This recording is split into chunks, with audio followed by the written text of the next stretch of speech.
नमस्कार विद्यार्थी मित्रांनो, महाराष्ट्र राज्य परिवहन महामंडळ या अनुषंगाने या विभागाअंतर्गत एक आनंदाचे नवीन अपडेट समोर येते। विद्यार्थी मित्रांनो, या विभागात लवकरच पदांसाठी एक भरती करण्यात येणार आहे, त्याच्यासाठीचा प्रस्ताव देण्यात आलेला आहे। या संबंधीचीच माहिती आपण या व्हिडिओच्या माध्यमातून बघणार आहोत। व्हिडिओ शेवटपर्यंत नक्की बघा।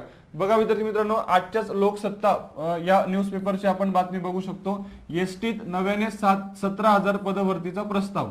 ओके, काय म्हटले बघा, महाराष्ट्र राज्य परिवहन विभागात एसटीत एकूण 17,742 जणांची पदभरती करण्याचा प्रस्ताव वित्त विभागाला दिला आहे।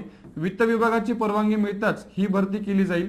या भरती प्रक्रियेत सध्या कंत्राटी तत्वावर काम करणाऱ्यांना प्राधान्य दिले जाईल, लक्षात घ्या। ओके, सध्या जे कंत्राटी पदावरती काम करतायत त्या पद्धतीने त्यांना प्राधान्य देण्यात येणार आहे। आणि अशी घोषणा परिवहन मंत्री प्रताप सरनाईक यांनी विधान परिषदेत केली आहे। एसटी मधील कंत्राटी कर्मचाऱ्यांबाबतचा प्रश्न श्रीकांत भारतीय यांनी प्रश्न उपस्थित केला होता। महायुती सरकारच्या काळात दरवर्षी 5,000 नवीन बस खरेदी करण्यात येणार आहेत। त्यानुसार 8,000 बस खरेदीची निविदा प्रक्रिया पूर्ण झाली असून त्यापैकी 3,000 बसेस ताफ्यात आहेत।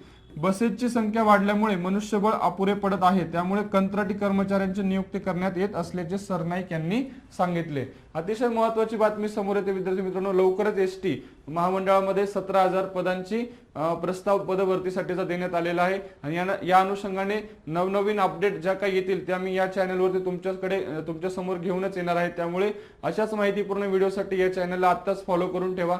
व्हिडिओ आवडला असेल तर लाईक करून आपल्या मित्रांना लगेच शेअर करा। धन्यवाद।